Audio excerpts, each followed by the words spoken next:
Here we are. What's this? Well, we so rarely get a chance to celebrate, but this time we must. Celebrate? Yes. It's Christmas. Don't you remember the police station, Christmas? So it was, yes. Here's a toast. A happy Christmas to all of us. Same to you, Doctor. Sir? Incidentally, a happy Christmas to all of you at home.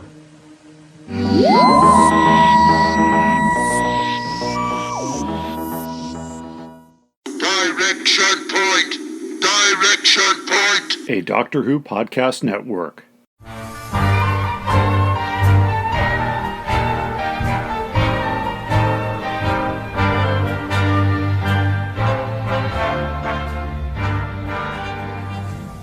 Well, hi, everybody.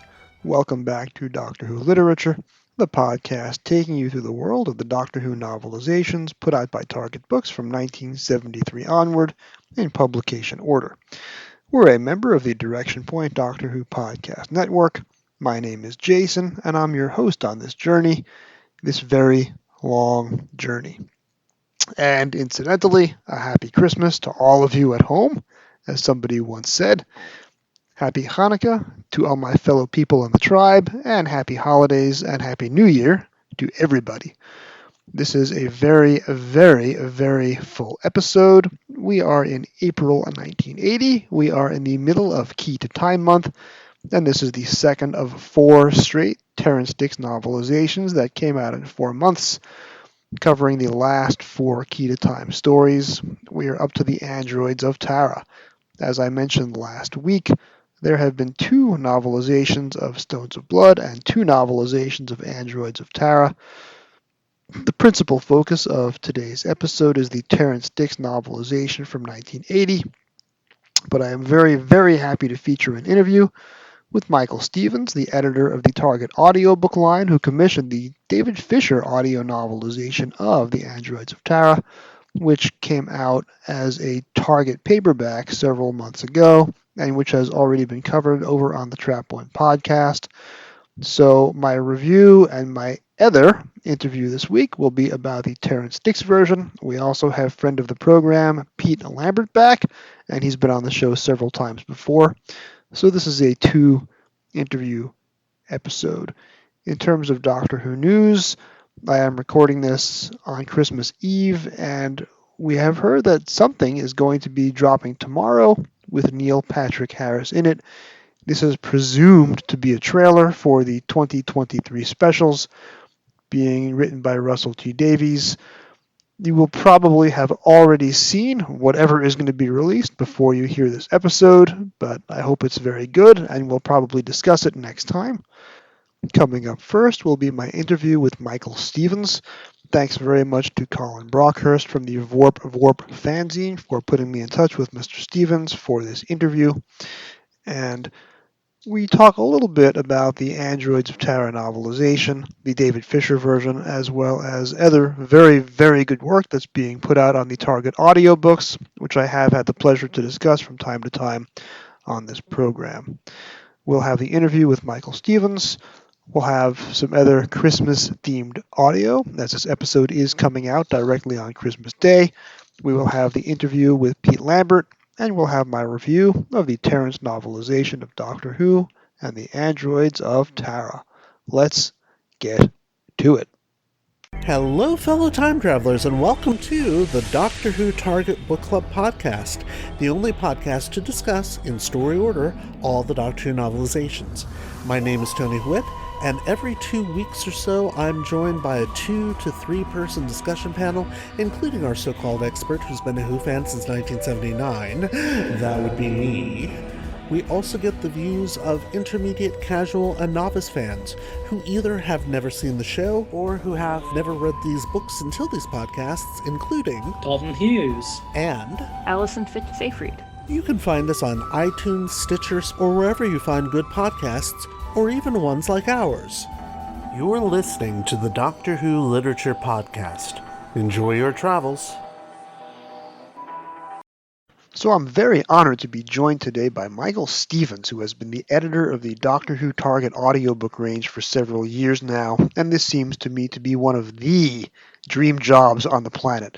Michael, how did you come by this job? Hi, Jason. Well, I joined what was then called the BBC Radio Collection back in the very early 2000s. And at that time, the main range that was being published in terms of Doctor Who was the narrated TV soundtracks. And we just embarked upon a program of doing every missing story um, as an audio presentation. And that had continued and was very successful. And when I came on board, I started to look at other ways that we could publish Doctor Who material. And one of them was the Target books, which at that time was a very dormant collection of material, actually, because in the early 2000s, they had mainly fallen out of print, and it would be many years before they'd be considered for reprinting in book form. So I suddenly thought, well, what about audiobook readings of them using some of the many and varied talent that exists within the Doctor Who cast from the classic years? Companions, doctors, guest actors, and so on, many of whom I already knew were accomplished audiobook readers. And so we began, and we started with the 3 original Target books, which, as everyone here I'm sure will know, is Doctor Who and the Daleks, Doctor Who and the Zarbi, and Doctor Who and the Crusaders. And we asked William Russell to read those. And they were met with a very good reception, and so we continued. And key to this, in my way of thinking, was that some sound design would enhance the readings. I always think the voice comes first, and then the narrative comes first.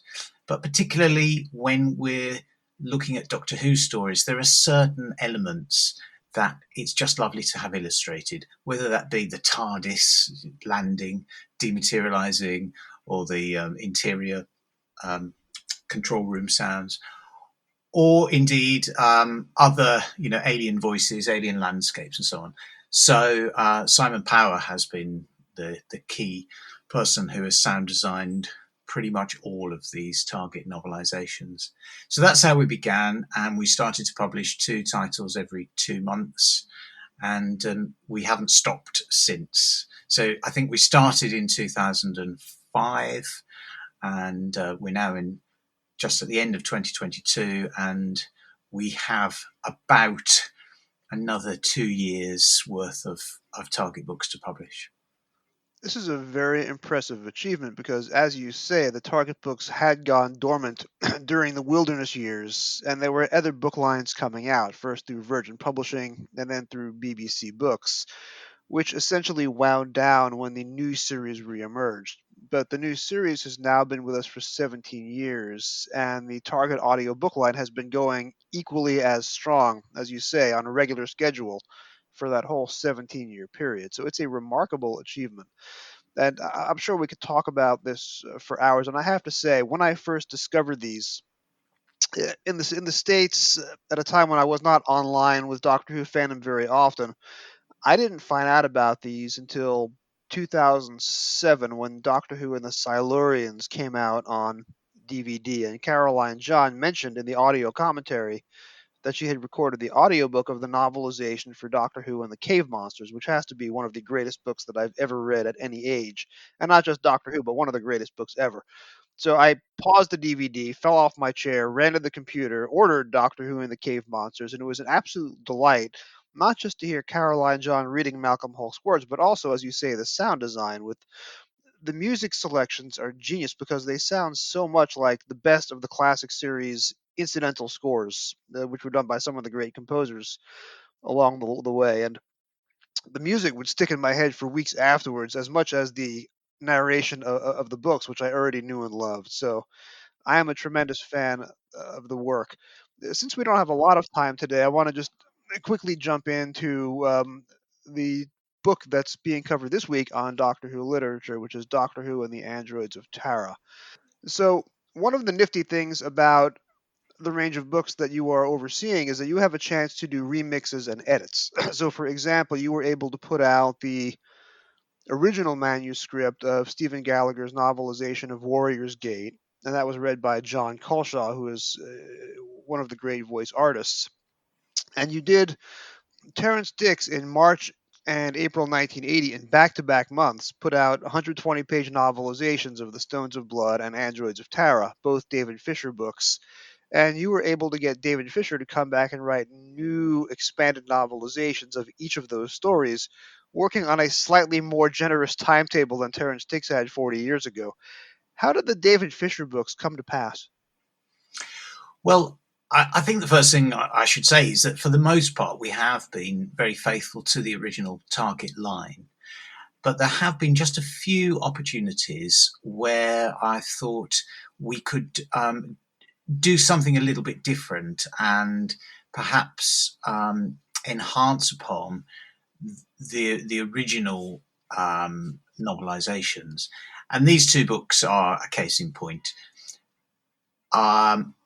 I think myself and an awful lot of people like the original Terrence Dicks novelizations very much, but we're aware that they are amongst the slimmer volumes in the series. And also, I'm pretty sure I was already aware that David Fisher had said in interview that he would have liked to have the opportunity to novelize his two books. Because, of course, he later did novelize The Creature from the Pit, I think in the early 80s. But as you say, at the time that Androids of Tara and Stones of Blood were being published, as far as we understand, he wasn't given the opportunity to, or he wasn't in a position to write them. So I thought, how about asking David if he would like to start again, go back to his original scripts, novelize the stories, and perhaps be able to expand upon themes within the stories and expand upon characterization, give us a little backstory about some of the guest characters who we meet.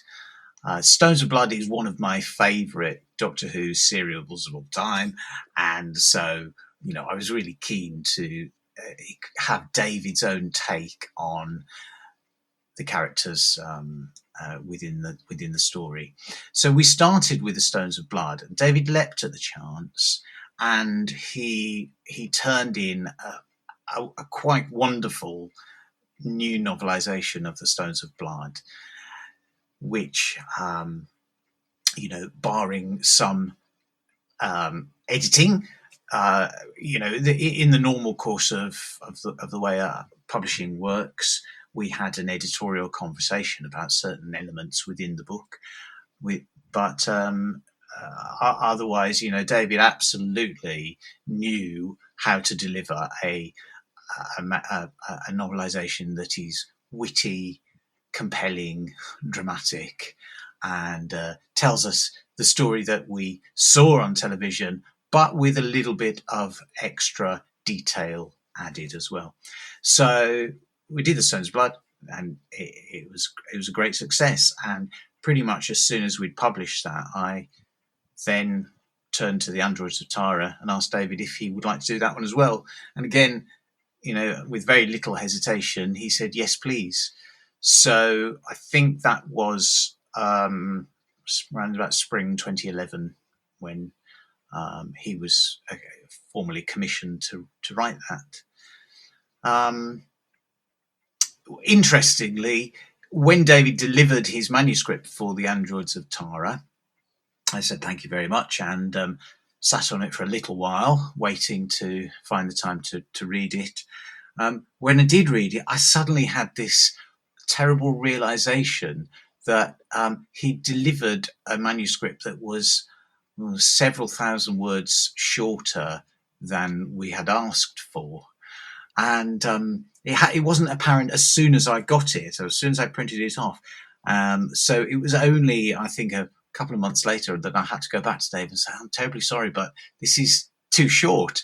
And he, in turn, apologised and very quickly delivered a second draft, which had some extra a few thousand words in it.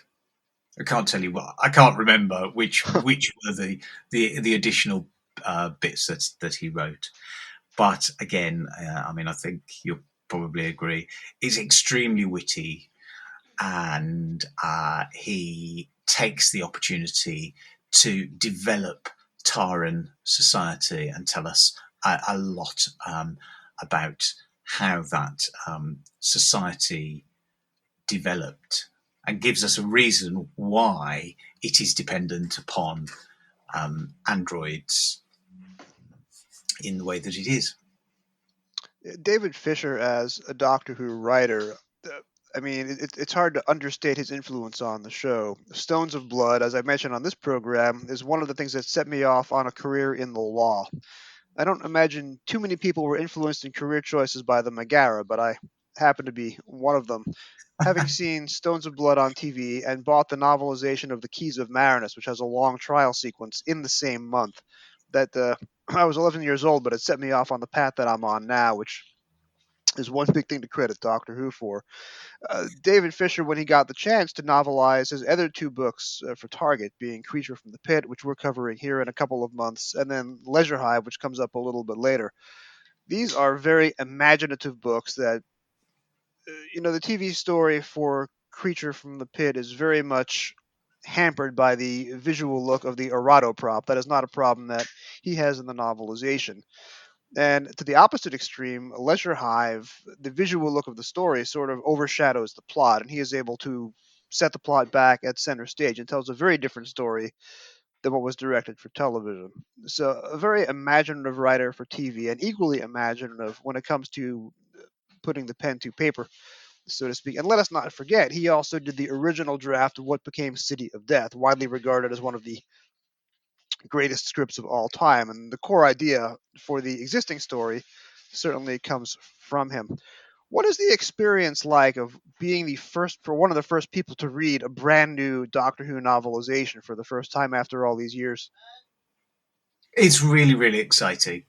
And I think the moment that at that time we were working in the office of BBC Audiobooks, and so your post would come up once a day from the post room. Someone would bring it round, put it on your desk, and I think the experience of seeing that sort of large padded envelope and realizing what it is was really, really an exciting moment. And then, of course, it's coupled with a little bit of trepidation, because this is the thing that you have commissioned and that you have very high hopes for, and you probably have an idea in your head of what you would like to see when you open the envelope, and you just hope that your expectations have been met. And of course, in these cases, they had, and then some. So it's a great moment. It's a great privilege, and as I think Steve Cole mentioned in his note in the Target reprint of the Androids of Tara that came out earlier this year, it's clearly the work of a professional writer, and I think this is what David had in his as one of his great strengths, was that he brought to Doctor Who a whole wealth of interest, knowledge, and learning that he had been using as a writer for years, and he brought that to Doctor Who rather than having Doctor Who as his start point. So, it's one of those wonderful instances where, going back to the TV production of season 16, where Anthony Reid, I think it probably was, or possibly Robert Holmes, found David Fisher and asked him if he would like to write for Doctor Who, and therefore you get this terrific breadth of knowledge coming into the series. So that's also why I think he was able to write such good novelizations. And he's one of the few Doctor Who writers to be given the honor of writing back-to-back stories produced and televised. I think the only other people who did that were Malcolm Hulke and Chris Boucher, who just passed away last week, which is a tremendous honor to get to write two back-to-back stories. And Yeah. they're so different from one another. The Key to Time series is essentially a year-long triumph, in my opinion, also because you happen to have, as you said, Robert Holmes writing two stories in the same season. So you're not going to go wrong with 67% of your season being Robert Holmes and David Fisher.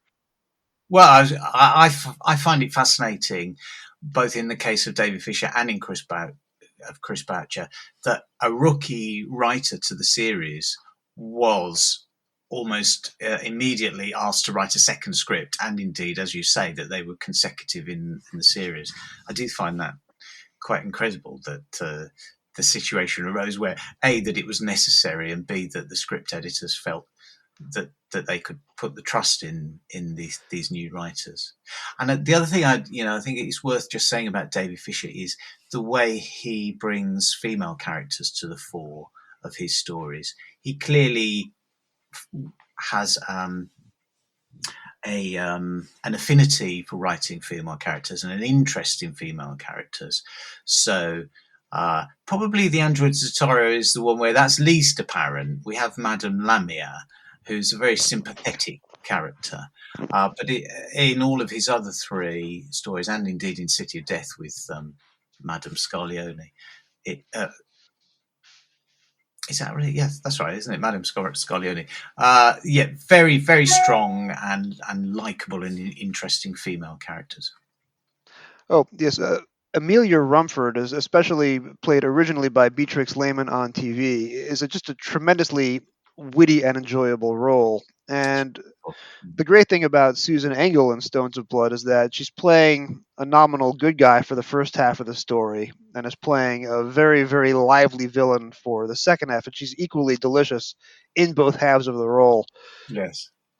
Madame Lamia is a very, very interesting character because she has this unrequited crush on the villain. And Doctor Who didn't often lean into that sort of relationship in the early years, the 60s through the 80s, but he's one of the few people to go there, and it's very, very interesting, especially when Lamia is killed in front of the Count in a very accidental way in the Part 3 material. That was a scene that I vividly remember watching for the first time when I was 11, and it's now great that we have two takes on it in the Terrence novelization and in the David Fisher adaptation.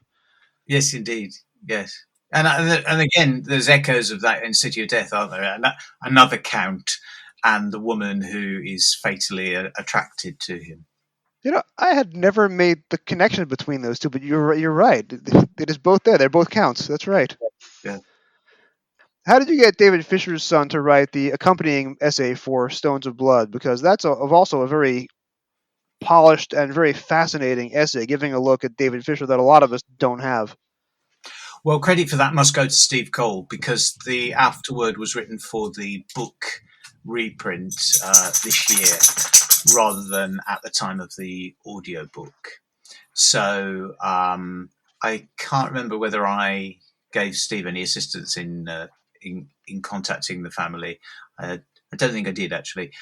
So, yes, Steve organised that. But I agree, it's very interesting and illuminating to hear an inside perspective, or to see an inside perspective on David and his work. And I thought the interesting kicker to that essay is that it turns out that after David Fisher said, don't become a writer, Nick Fisher becomes a very accomplished writer of his own. Yeah. Well, we often do what our parents told us not to do, I suppose, don't we? It's obviously, I think it's probably one of those things that gets passed on in the genes. And we have time for a little bit of a lightning round. So there's a couple of questions that I've been dying to ask you as a consumer of the audiobook novelizations. What is the process like for assigning a narrator to each book? And how are you able to get the Derek Jacobi for the Mind Robber novelization? Well, the process is simply that I have a think about who are the suitable candidates for a particular book, and in doing that, I think about the style of the book. I think about the balance of male to female characters, and I think about the cast of the original TV serial, and you therefore can,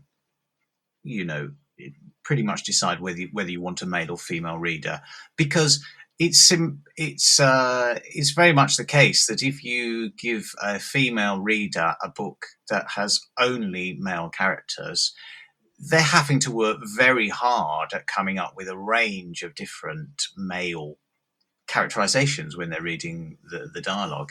And of course, many readers can do that, but it's a little bit of a stretch. So if I can match a book that has perhaps more than it's the usual share of female characters to a female reader, then I try to do that.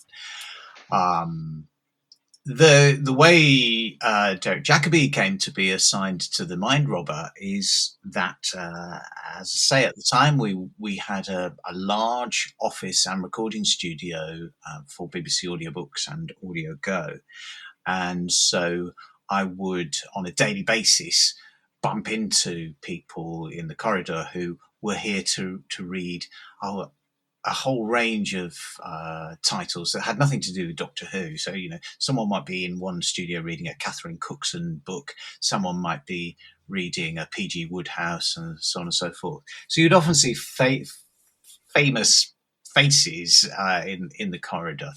And Derek Jacobi was somebody who would visit the studios frequently. He's an accomplished audiobook reader. And I think around the time that we had the Mind Robber on the schedule, he had just made a return to Doctor Who in The Sound of Drums and Utopia, or rather in Utopia. And so I thought, well, have we got a book that Derek could read? And the Mind Robber just seemed to be a good fit. It was nothing to do with the fact that the villain in the Mind Robber turns out to be called the Master. Yes, the Master. Yeah, he isn't the Master that we know. So that was a pure coincidence. But I just felt that, with this lovely cast of characters, including Gulliver and lots of these other sorts of characters from literature, I thought that would be a nice fit for Derek, and I think he did give a very good reading.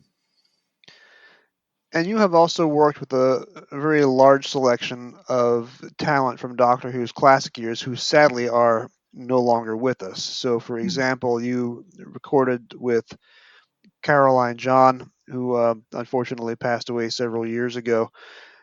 Who were some of, for your money, who were some of your favorite narrators to work with? Thinking about people that are no longer with us, that you were very happy to have them on audio tape now. Well, Caroline is a case in point. She was one of our earliest readers. In fact, after William Russell, she was the first one into studio reading The Cave Monsters, which the book that had meant so much to you. And she was a lovely reader. She always did her homework meticulously. She would look at all the different characters that she had to do and assign a different voice to them. She was also a tremendously lovely person, and we became very friendly over the years that she would return to read these books for us. And of course, her husband, Geoffrey Beevers, is also another of our stalwarts. They never came down to studios at the same time, but they both equally contributed. And Geoffrey still continues to contribute to the range.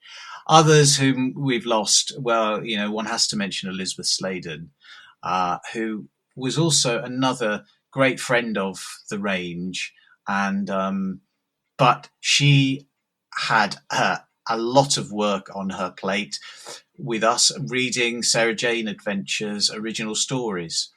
And so she came to the studios lots of times, and also we recorded with her in London, but often it was for her to read the Sarah Jane Adventures. And she did read Doctor Who and the Planet of the Spiders. Wonderful, wonderful reading.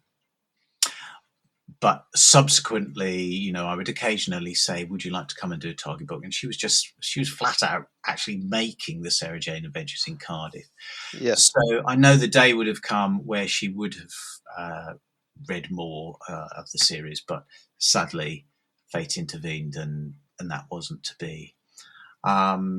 William Russell absolutely has made a terrific contribution to the range, and he remains, I think, one of the favourite readers amongst our listeners. Who else? I just want to double back with William Russell. What was your reaction when you're watching Power of the Doctor a couple of months ago, and all of a sudden there is William Russell on screen for the first time in 57 years? Because I completely lost it at seeing him again. It was a beautiful moment, wasn't it? It was a really beautiful moment. And I think one of the reasons it was so beautiful is that William obviously was one of the first companions. And so the character of Ian counts for such a lot. And we all know that Ian and Barbara returned to Earth in 1965. And we all speculate on what may have ensued. So to see Ian there, he's alive, and it absolutely wonderful. But then we think of William himself, this actor whom we all admire so greatly and who has had such a long career. And then to think, he was able to be there. He was asked and he was able to be there. It was just absolutely wonderful.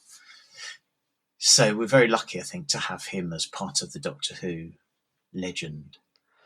So we've had so many readers over the years, and we've also brought in people who weren't necessarily in the series, but who I had a hunch would be good contributors and good readers. And amongst those is John Coleshaw, who's done many for us now. Recently, Jamie Glover has taken up a lot of the First Doctor and Ian and Barbara stories, and he turns out to be an excellent reader. So it's a really nice mix, actually. It's nice. It's nice to be able to engage somebody who was in the original TV serial, but it doesn't always have to be the case. And of course, there are plenty of older serials now, where there is no surviving cast to draw from. Michael, I cannot thank you enough for your time and your generosity in speaking to me. Hopefully we can have a longer form conversation someday, but thank you again so much for your time, and have a great rest of the day. You're welcome. Thanks so much. Cheerio. Bye. Drink in it? Master. Through my straw. There we are, love. How's that? Here we are. Are you going to give us a song, Kayla? Affirmative. We wish you a Merry Christmas. We wish you a Merry Christmas. We wish you a Merry Christmas and a Happy New Year. We all like pudding. We all like pudding. We all like pudding. So, Kayla, what would you like for Christmas? Master, I have decided I would like enough ball bearings to last the series through, and fewer sill irons on the floors of the planets we visit. So, Pete, welcome back to the program. Happy holidays to you, my friend. Do you have any crazy travel plans coming up for the following week? And to you, and yes, I'll be travelling after Christmas. I'll be travelling up to Scotland to meet up with my in-laws. So it's a time of travel for me too. This is one of those weeks where I'm going to be spending 3 consecutive nights in 3 different beds in 3 different states, which is not the record. The record for me is 10 different bedrooms in 10 different nights in 10 different states when I did the cross-country Okay. drive from Los Angeles to New York when I moved back here 15 years ago. But 3 in Yeah, 3 is still pretty crazy. it certainly is. But yeah, travel in the UK at Christmas is on a very different scale. It's 4:3 screen ratio travel here, whereas you've got widescreen travel, I think, Uh, on your plate. yeah, this is definitely a 16 by 9 country. And we're sticking to the eastern seaboard, going up and down the eastern seaboard, but it's still 1,200 miles from start to finish.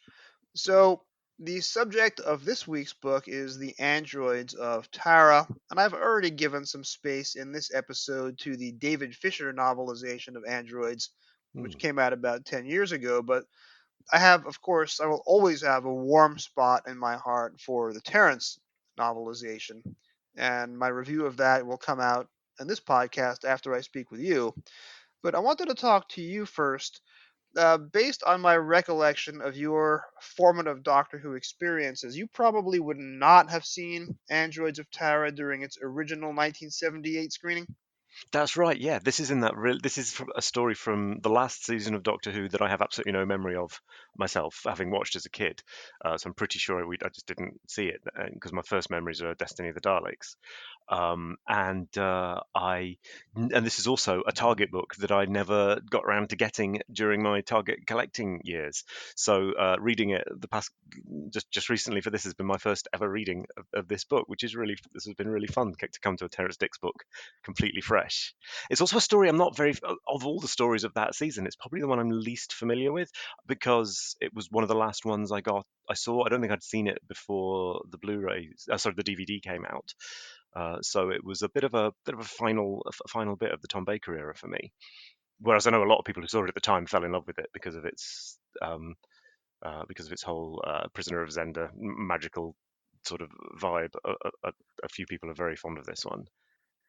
That's one of the things that surprises me the most, having been on this podcast now for over a year, is how many people have not read all the novelizations and how many Yeah, people are discovering a novelization for the first time because of this show.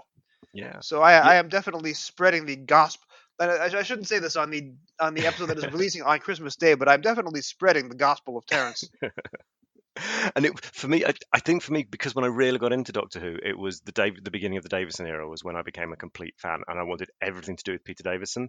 And then I started to like the old stuff, but for me, old stuff was black and white, and that was exciting. So the Tom Baker era was just that era of Doctor Who that had sort of been around, but wasn't old enough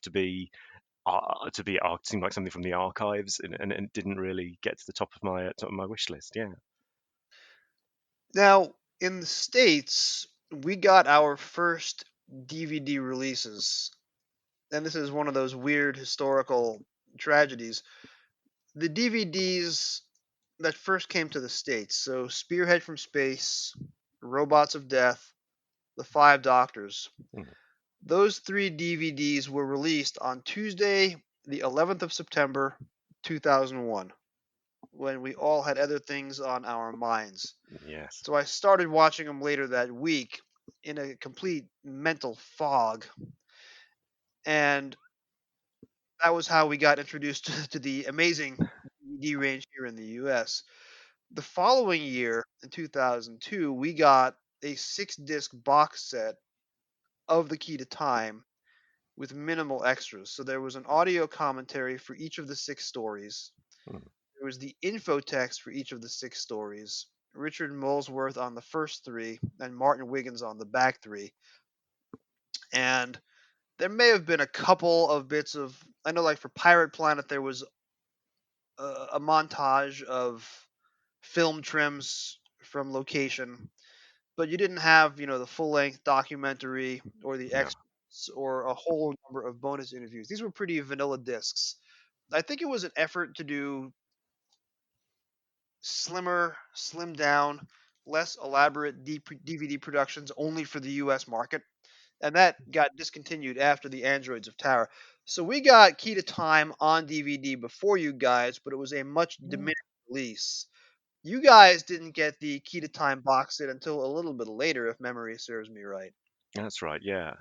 Was it? Did it tie in with an anniversary? I don't remember now. But yeah, and it was a deluxe looking box set that sold out very quickly.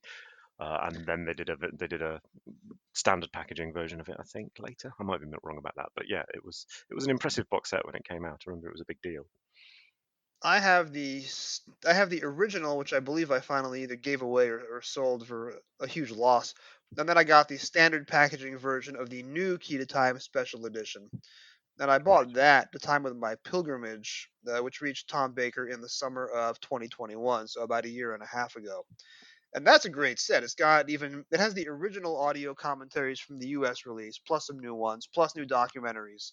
It's a much more proper, the full to entertain vibe. Right. So Yeah. the extras always make those DVDs worthwhile. And I say that as somebody right now hip deep in these season 2 Blu-rays.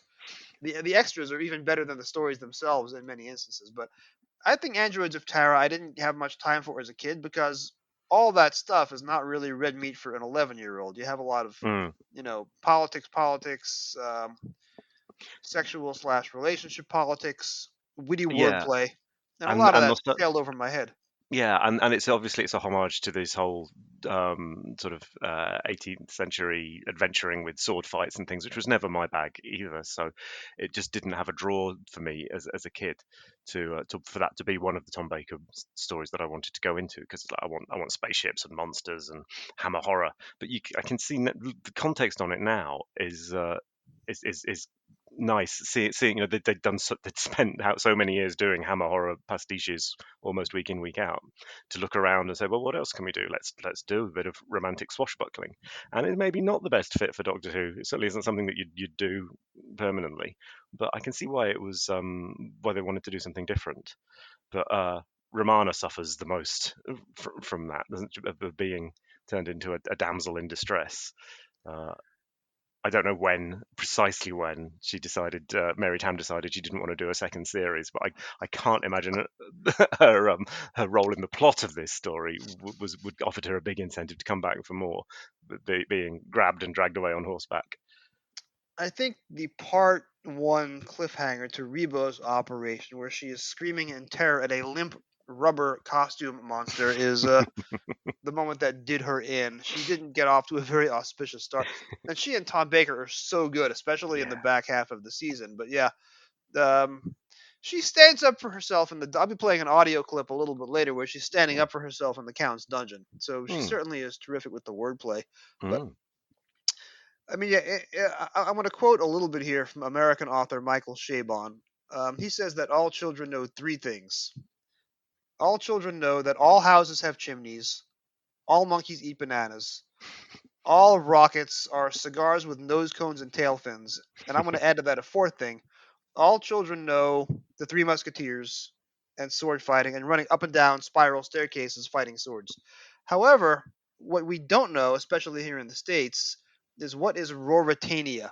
I kept, as a kid, seeing the word Ruritania involved in Androids of Terra. So it's on the back cover of the Mm. novelization. It's on the blurb, Ruritania. And I think we've talked about this before. It's the book, the Doctor's Adventures with Canine and Other Mechanical Creatures. Mm. Whoever is writing the book is narrating it as Tom Baker and talks about all the adventures that he and K9 had. And there was a reference to Androids of Terra being a Ruritania story. And I'm 12 years old in the pre-Wikipedia days. I had no idea what that was. I'd never heard of the Prisoner of Zenda. I didn't Yeah. learn the Yeah. plot of Prisoner of Zenda until I read it on the text commentary for the DVDs when they came out in 2002. So I didn't understand what the source material was. Now, of course, Mm. I think this is one of the best stories of the season. So obviously, my opinions have matured as I approach early middle age. Haha. It's yeah, because he invented Ruritania was invented as the fictional kingdom for Prisoner of Zenda, wasn't it? And but then went on to become a trope that everyone was setting stories in somewhere, a bit like, well, not everyone, but yeah, just as Tolkien had done with Middle Earth, or would later do. It's that kind of thing, isn't it? I've pretty much invented a genre and a place for it to happen in, or at least maybe not, it's not invented, defined, or pinned down. a whole genre. Because that movie, because so I don't think I'd ever even seen the movie, never mind read the book, A Prisoner of Zenda. But in the run up to this, I got googling and I managed to track down this amazing 1973 BBC Radio 4 dramatization of it, which stars Martin Jarvis and Scarlioni. Well, the list just goes on and on. I sent you the list of that. It's like of the top of the principal 10 actors, 9 of them have Doctor Who wiki pages, and that Wow. and it turns yeah, and that was repeated. I found on BBC Radio 4 on Christmas Day. A couple of weeks after Androids of Tara finished broadcasting, when it was 7 or 8 years old by that point. And that movie was doing the rounds on BBC One. The 1950s movie was of Prisoner of Zenda was doing the rounds on BBC One every couple of years, being shown. So yeah, I guess people a bit younger than us now living in the UK would definitely have just seen that when they were growing up as kids quite a lot before there was Star Wars.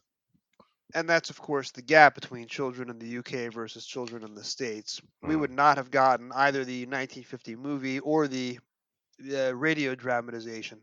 The movie may have been around the lower regions of cable TV in the 80s, but I had never seen it / heard of it. I would say, though, that this does remind me a little bit of The Princess Bride, which became an American national obsession in 1986. That was a book it was a very meta book by William Goldman, I think, if I have the author's name right. And it's supposed to be based on one of these classic British swashbuckling sword fighting epics, except that the book doesn't exist. And the book is a pastiche of that form and refers to a book that never actually existed. And then the movie adaptation of Princess Bride by Rob Reiner, of course, has an all-star cast all across the board. And even to this day, kids are able to quote large portions of The Princess Bride. I think that has some similarities. It's almost certainly not based at all directly on Androids of Tara, but it is a loving homage to the genre itself that Androids of Tara falls out of.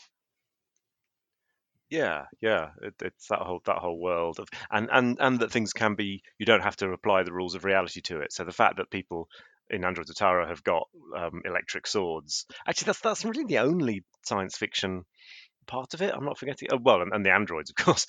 Yeah, apart from the androids, that's the only science fiction part. I was going to say you but you could have.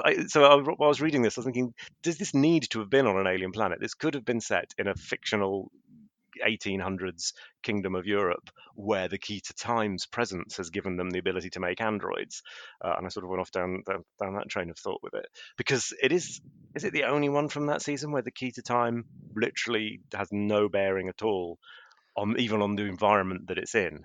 It's just a thing, and that's like a little knowing meta joke to us, I think, isn't it? They want us to be in on that this is the odd one out, I guess. Right, because It's almost in a twist. Rebos, it's it's the MacGuffin that gets us into the plot, and in Pirate Planet, it is the planet, and Vivian Faye uses it, and she knows what it is, and she's using it on purpose to manipulate things. And of course, how could we forget Kroll?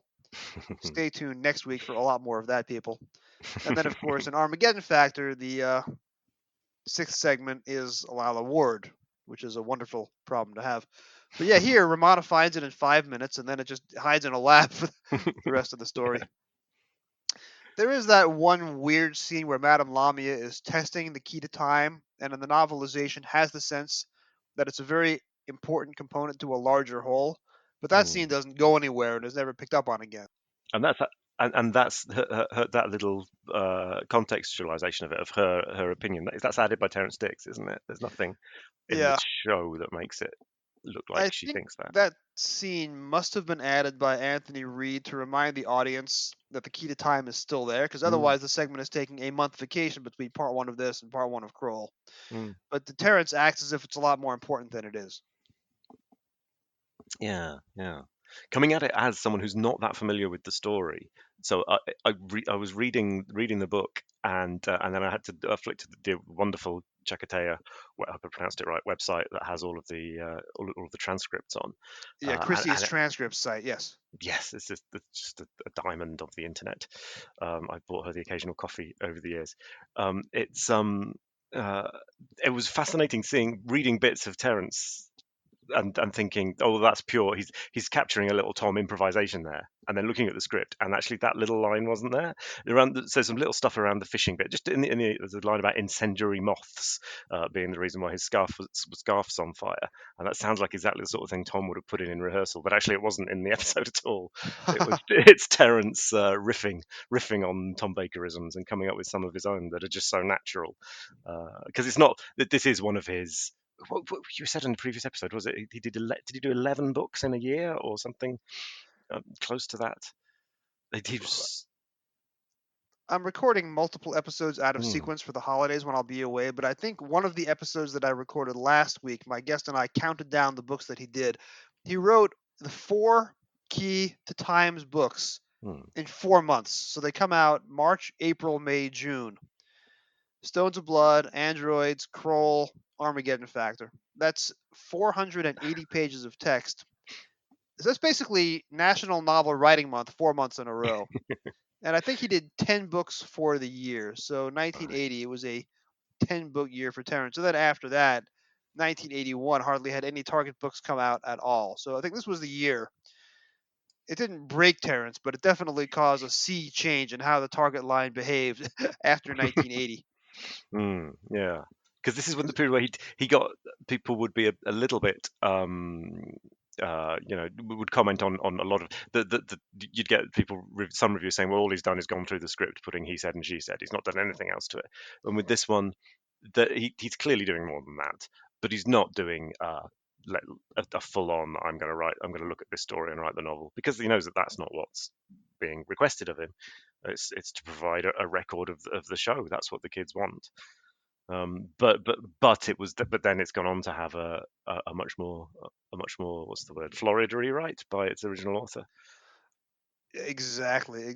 And that, of course, comes out, 30 years on after this one. But Terrence did books of 3 different lengths. Terrence would do the 140-page book. There's a lot of that in 1977. So Talons, Claws of Axos, Dalek Invasion of Earth.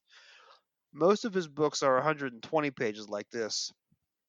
And then in 1979, he did 4 books that are all about 100 pages barely, some of them with very large print. So this is in the middle of the pack for him. But what Terrence does that isn't appreciated, he's always riffing on the story. It's always one sentence, but there's always a one sentence jab at the plot illogic, or a one sentence celebration of the villain, or a one sentence joke that adds on to something that happens on screen. So he's always doing this running author's commentary as he goes. In the modern parlance, you would say he's almost MST3King the story at times. People forget about that and they blame him for being just a he said, she said transcriber. That's never the case. He's never merely transcribing. He's always putting in his own opinion. And that's particularly true in The Stones of Blood. It's especially true in Power of Kroll, which is our New Year's Day episode coming out next week. But this book is also very witty, and I think it's a good fit. Now, David Fisher, of course, knew what the planet was, and he goes into a lot more detail about the history of Tara. And he is dealing, especially when that's condensed into book form, he's dealing with about 70 more pages than Terrence. So David Fisher has time and space to breathe, whereas Terrence is writing this probably in 1 week. But I think Terrence does very good work, even given the very limiting circumstances under which he was writing. So you first read this very recently. What did you think of it compared to the other Terrences that you've read?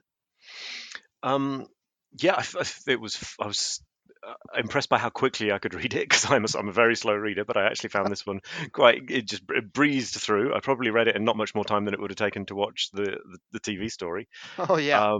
And yeah, the humor keeps sparkling through that bit where, so as I said at the start, there's several moments where he tricked me into thinking that there were some extra Tom Baker improvisations out there, and actually it was Terrence's own inventiveness. And there's moments where I could see, and I went off and checked again because I'm like that, about where he was putting throwing in, just like you said, little comments on the plot. There's a bit towards the end where Romana turns and says, but Grendel's got the real princess. Why doesn't he force her to marry him? Which is probably what quite a few people were saying during that scene on broadcast, but that line wasn't actually in it. And they just put in a little line about, oh, she's so stubborn, she wouldn't do it. But then does that mean Romana is more easily pressed? But then his threat to Romana that I'll kill the princess if you don't pretend to be her gives at least Romana an ethical imperative for being for going along with it. She's going along with it to save the princess's life, whereas I guess he didn't have a way of he couldn't have blackmailed the princess into doing it in the same way because she maybe isn't as moral as Romana. Is this a story where none of the named characters die? I think it is, unless I missed. I think maybe a few guards get ambiguous fates when they're bopped or pranged with swords. But The only named character that dies that I can think of, and I'm taking this from the discontinuity guide, is Madame Lamia, who was killed off by accident in part 3. Oh, of course, yeah. The argument from the discontinuity, and I think it was Keith Topping who wrote this one. I can't always tell, but I think this is a Keith Topping entry. He says the only character who dies is Madame Lamia, and she dies by accident, and it's not Grendel's fault, which allows Grendel to have the funny escape at the end and not have to face justice. So he gets to escape and come back another day. And then it was Paul Cornell who, in one of the Decalogue volumes, does a sequel to Androids of Tara, written in iambic pentameter, with Count Grendel and Princess Strella both jockeying for control of the planet Tara, except the Candyman shows up. I've not seen that. That's a bit of a curveball, but still, I can see it working, I guess. There's a very... I don't remember the exact line. Somebody fill this in for me, please, because I don't have my copy of Decalogue 2 anymore. Strella is holding a contest to find a suitable husband. And if you lose the contest, you get castrated. So there's a very funny line. Well, I guess funny for castration jokes. A very funny line about what happens when I cannot remember the line anymore, but it's a very funny iambic pentameter line delivered by Princess Strella, i.e. Mary Tam, about what happens to the losers of the contest. And of course, the Candyman showing up is just the icing on the cake. The discontinuity guide was very fond of two things: Androids of Tara and Candyman. It's definitely one end of they can see them sitting at the same end of the Doctor Who spectrum of the fantastical adventures. It is worth tracking down on eBay if just for that story alone. Yeah. Sorry, I don't know why Lamia's fate slipped my mind. It's because I've been thinking about the ending of of Prisoner of Zenda, where the character who's her equivalent, who's played by Hannah Gordon, star of the Highlanders in the radio version, because she ends up being the romantic interest. And so it is. I mean, it's such a funny concept. The idea that we're going to do Prisoner of Zenda, a story famous for a mistaken identity thing, but as well as having someone who genuinely looks like someone else, we're going to have these androids that also look like other people, and just pouring in all of these different doppelgangers after a previous story in which there was a doppelganger for the fourth Doctor, except there wasn't because he wouldn't do it. But that seems, but for David Fisher to write 2 consecutive stories, if it had a nickel every time that there was a doppelganger in a David Fisher story that was shown consecutively in the same season, you'd have 2 nickels. But in that case, it was the power of the third segment that allows Vivian Faye to change form and pretend to be the fourth Doctor, whereas here, it's just androids, and the segment has nothing to do with it. But as we've established that the segment has the power to do that, if only they knew, they could have saved themselves the bother of building the androids. But as Terence is writing this, he is also prepping to write the novelization of Armageddon Factor, which comes out a scant 2 months after this, which also has a duplicate, because you have Princess Astra, who appears in a couple of different forms in the story, and then Tom Baker is duplicated in that story and encounters himself in a rocky corridor in the Shadows domain. And then, of course, the following season, which had already aired by the time Terence is writing this, Princess Astra is duplicated in the form of the second Romana.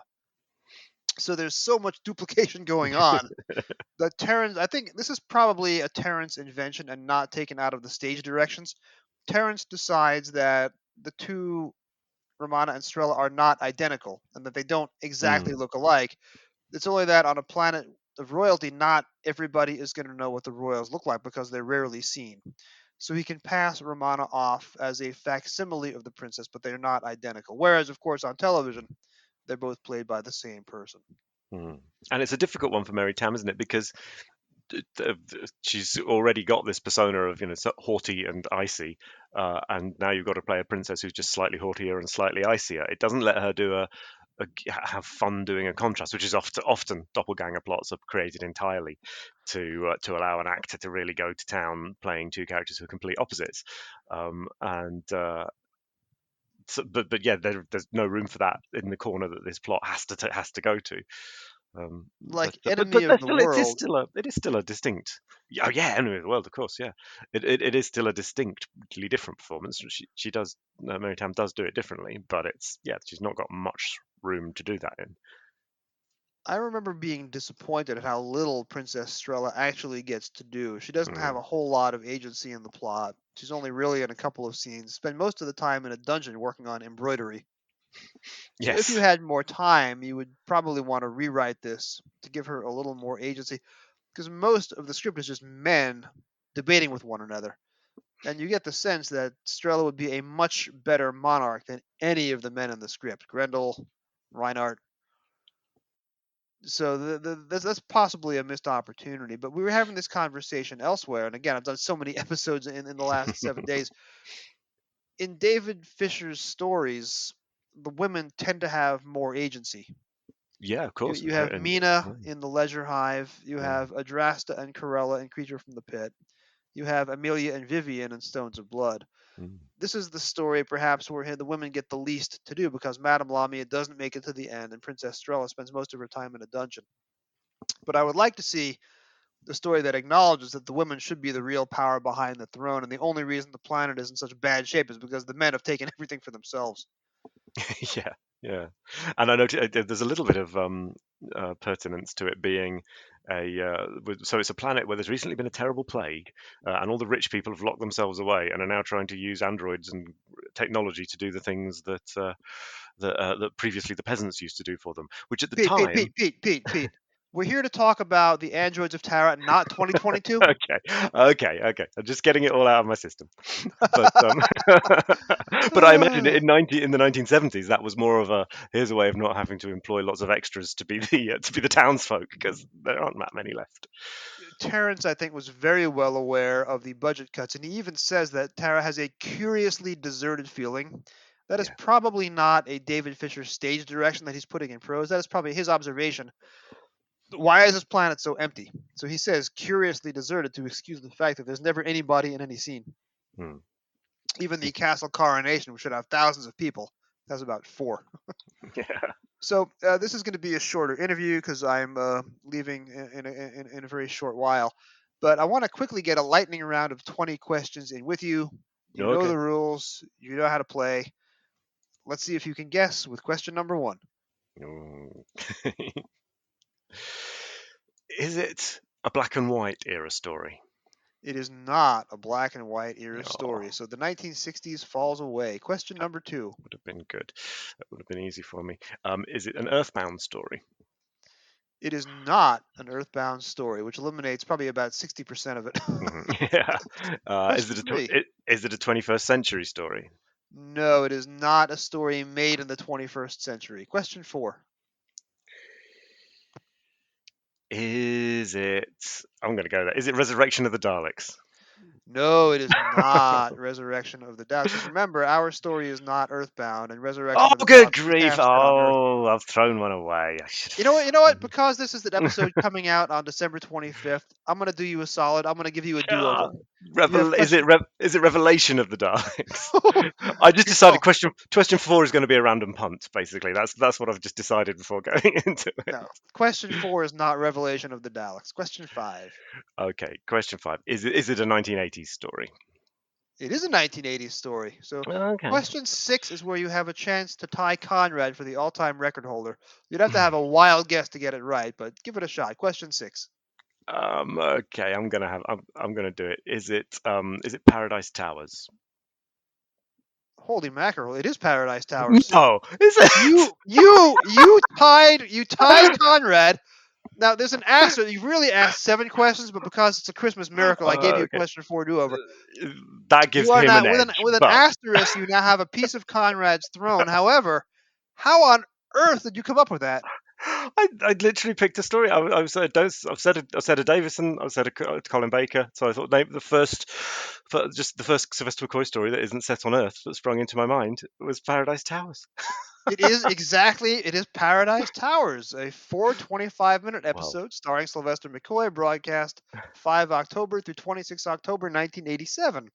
According to the good folks at the randomizer.net, I will now reload the randomizer for my next victim. Of course, I've already recorded the next episode in sequence after this one, so this victim will be the person who does the Armageddon Factor, which I record after I get back from my holiday travels. So let's choose the next story. Interesting. Whoever chooses the next story is going to have a lot of fun trying to deduce which one that is.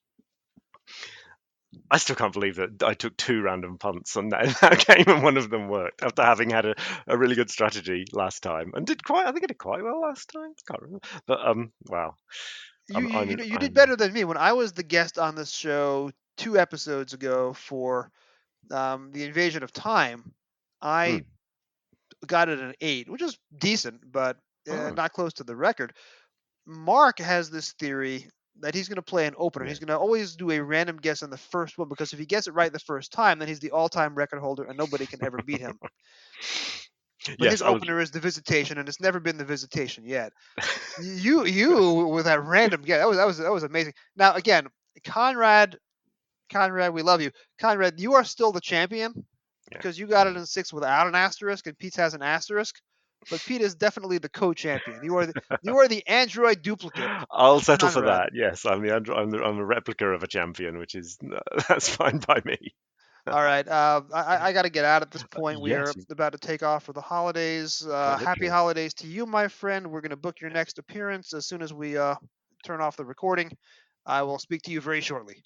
Great, and to you. All the best.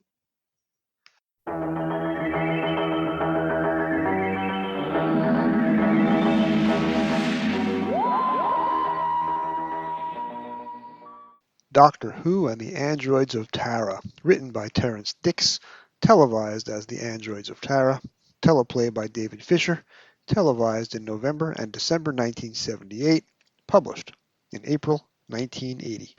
On a peaceful, rural planet, where the colorful pageantry of old Ruritania mingles with ultra-modern android technology, the Doctor becomes a kingmaker in spite of himself. In his search for another segment of the Key to Time, the Doctor matches wits and swords with the evil Count Grendel, aided of course by Romana and the invaluable K9. The Androids of Tara is a novel in the Key to Time sequence. Read the Rebos Operation and the Stones of Blood. Available now.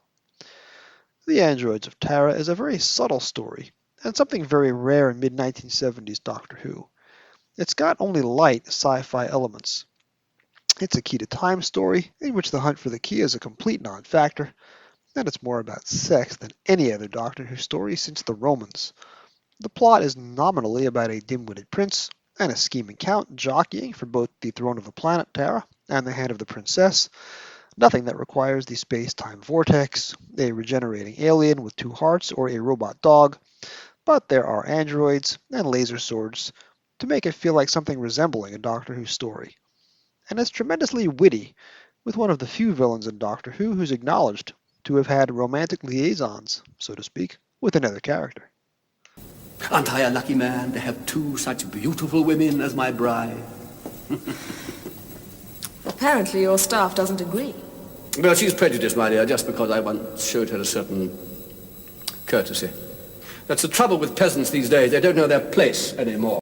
So, how do you take all this swashbuckling and romance and sin and boil it down to a 122-page Terrence Dicks novelization?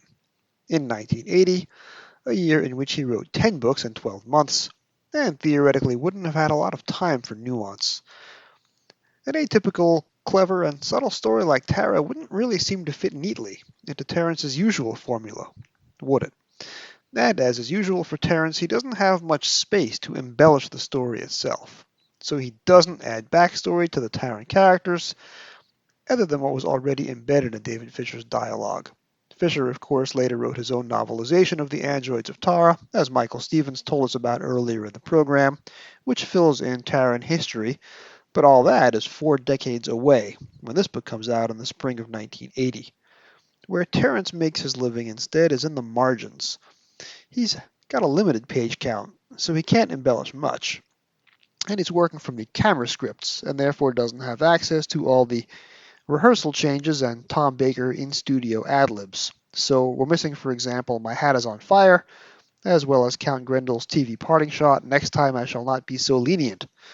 Certain effects look different on the page. The Taran beast is said to be a good 8 feet tall, which, not on TV it wasn't. And here, Romana and her doppelganger, Princess Estrella, are not fully identical. Terence instead brings those camera scripts to life by commenting giddily on the action, telling us what characters were really thinking, papering over plot holes or budget-saving necessities.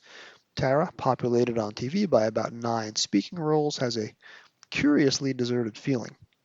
Even better, Terence adds a Marx Brothers level of riffing on the script. Just as Groucho could never let a straight line go by without turning it into a pun, so too does Terence fill the page count with relentless observations, sarcastic comments about the villains, or wry humor. A typical 3-paragraph sequence will go like this: dialogue, stage direction, pun, dialogue, stage direction, insight, dialogue, stage direction, joke. As far as Terence's legendary opening sentences go, this is not one of the all-time greats, and doesn't exactly set the tone for what's to come. Quote, the Doctor was playing chess with K9. Like the Key to Time itself, this chess game has nothing to do with the plot of the Androids of Tara. It's a filler scene. But Terence does use the TARDIS scene to work in a rare continuity reference to another era, as the Doctor finds a Martian sonic cannon somewhere in a TARDIS cupboard. Terence also defines Isaac Walton as the great fishing writer, which is a help to those of us pre-Wikipedia who'd never heard of Walton in the United States at age 11 or 12. Terence, as he did last month in The Stones of Blood, does a fine job writing for Mary Thames Romana, who in Chapter 1 alone shoots the Doctor a, quote, withering look, and reflects on how she wants to avoid, quote, those ridiculous, irrelevant adventures he always got mixed up in. Terence also mocks the Deus Ex Machina that is K9. Quote, he had a surprising range of abilities, but swimming wasn't one of them. As ever, the page count doesn't permit long introductions to each character, so Terence has to economize by describing characters in the sharpest possible way using the minimum amount of words. Prince Reinhardt's chief swordsman, Zadek, quote, had the harsh, stern voice of a man accustomed to command. And that's literally all we need to know for the rest of the book. For Zadek's underling, Farah, one of the most one-note characters ever conceived for the small screen, drawing his sword is, quote, his usual reaction to any new threat, which shows that Terence grasped these characters' limited dimensions with keen precision. Madame Lamia, who received that certain courtesy from Count Grendel, quote, was strikingly attractive in an intense, almost angry way, which is a great definition of Lois Baxter's TV performance. Terence elaborates that Grendel and Lamia were obviously, quote, more to each other than master and servant, and that in spite of her, quote, fiercely independent spirit, Madame Lamia was frightened of the Count. Later on, Lamia is, quote, burning with anger, but clearly too terrified to speak. Sometimes, of course, Terence gives a character more dignity than they deserved on TV. Tara's chief priest, the Archimandrite, is envisioned by Terence as a, quote, tough and wily old politician with a strongly developed sense of survival. Now quick, grab your pencil and sketch the Archimandrite just from those words alone. You wound up with James Cosmo from Game of Thrones, right? Well, on TV, the Archimandrite was played by Cyril Shaps, who specialized in downtrodden schlubs, as he had previously played for Doctor Who in The Tomb of the Cybermen, and The Ambassadors of Death, and Planet of the Spiders. Shaps did not have a specialty on Doctor Who playing cynical fixers. Princess Strella, on the other hand, is described as a, quote, placid, rather dull girl. That seems unusually harsh, doesn't it? Now, Terence can't spend enough time inside Count Grendel's head. We can't ever learn of Grendel's true feelings for Lamia because this is a kid's book, but there are some neat glimpses, such as when Lamia is killed by accident. Quote, he looked down at the huddled form for a moment and drew a deep breath. Sometimes less is more, and you can imagine whole worlds of sentiment in Grendel's mind from just those words. Terence also has Grendel speak, quote, urbanely, which is a great word to put in a children's book. Romana later wonders if Grendel will have to kill the Archimandrite in order to cover up his crimes, which adds a nice little wrinkle to Grendel's villainy, not suggested on TV. Now, without the benefit of Tom Baker's ad-libs, which would not have been in the camera scripts, Terence still does a fine job of encapsulating Baker's anarchic, chaotic on-screen presence. As he observes, quote, not only was the Doctor heading straight into danger, he actually seemed to be looking forward to it. Romana later wonders, quote, if for once the Doctor had overreached himself by agreeing to sword-fight Grendel, which suggests a vulnerability to the Doctor that Tom Baker himself rarely strove to portray. And do you, Strella, Princess of the Royal House of Tara, take this man, Reinhard, King of Tara, to be your lawful wedded husband? No. Doctor!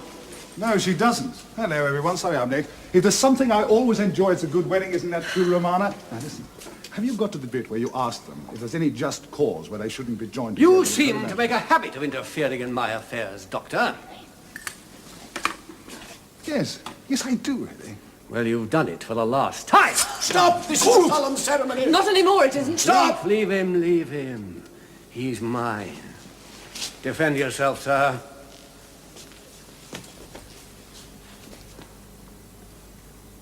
I haven't brought my sword. Well, I've no wish to kill a man without a weapon in his hand. Here. Till. Doctor, he's the best swordsman on Tara. See? Do you know what you're doing? Good luck. I shall give you a fencing lesson before you die.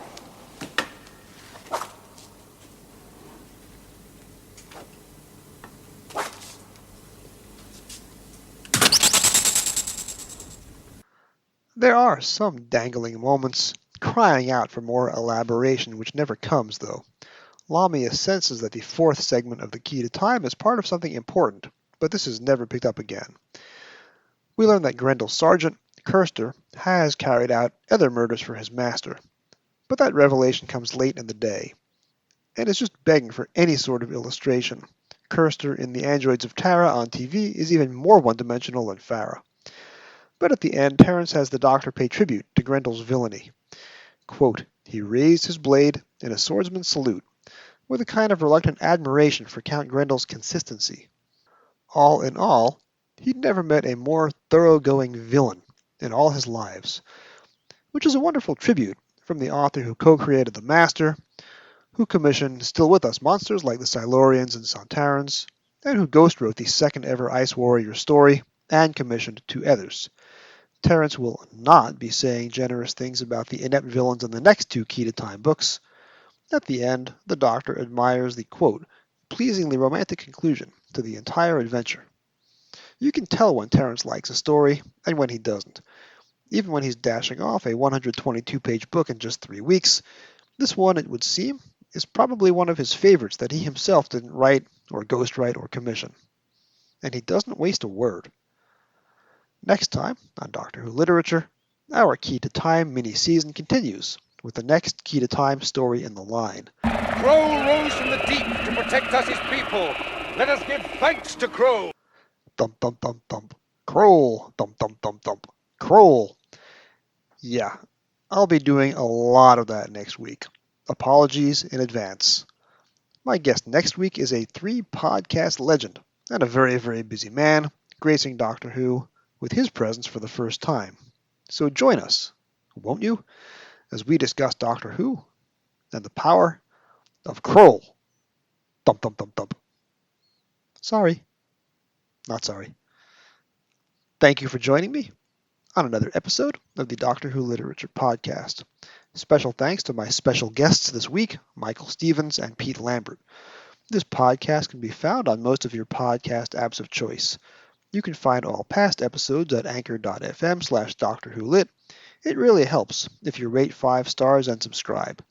You can find me on Twitter at Doctor Who Novels, that's DrWho Novels. My old tweets about the entire series under the hashtag Doctor Who Pilgrimage, that's DrWho Pilgrimage.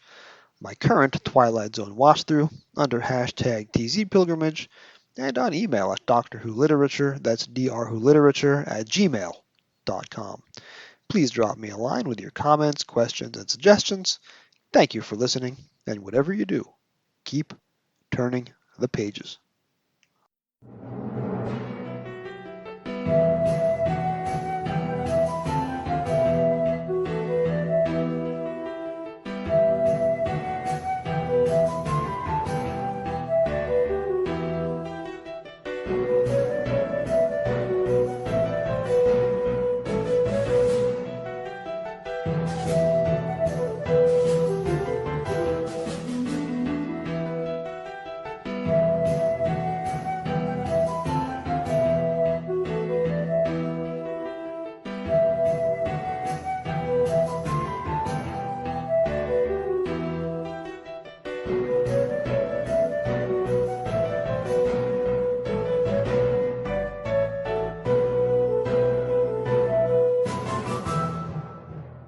Direction point!